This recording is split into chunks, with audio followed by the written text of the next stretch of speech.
Victoria, since you've had this background in acting, especially at a very young age, which certainly informed your speaking abilities, how is it that you see presenting to a group or at a conference? How do you channel some of those performance elements in service of the audience? So obviously we're not like dancing and singing in front of an audience as you would go to a Broadway show. Of course you could, but how do you make sure that it integrates with the overall content and message that you do want to share?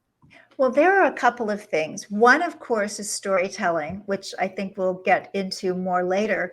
But the other is giving a visual presentation that gives people something to hold on to. So I'm very unmusical. I can't sing, can't play an instrument. I took dance as a kid, but I always had two left feet.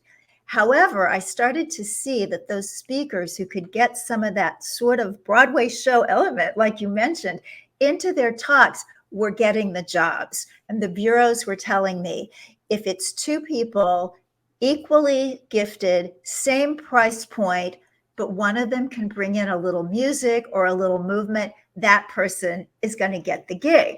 So there was a talk that I was doing a lot of a few years ago based on a book that I wrote called Creating a Charmed Life.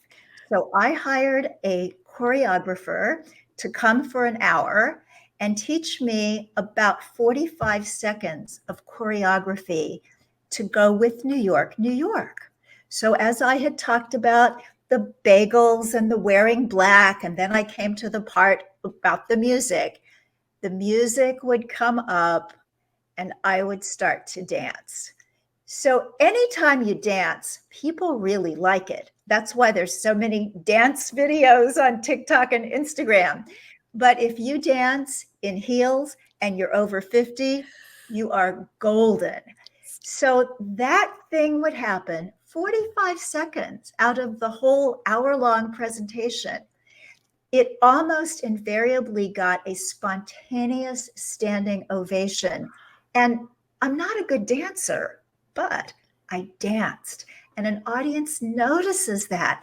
So bring to mind what you can do or what you think maybe you could kind of sort of learn to do and try it. See what happens. I love that, Victoria. How fun. I think I need to go find myself a choreographer to do a little bit of that as well.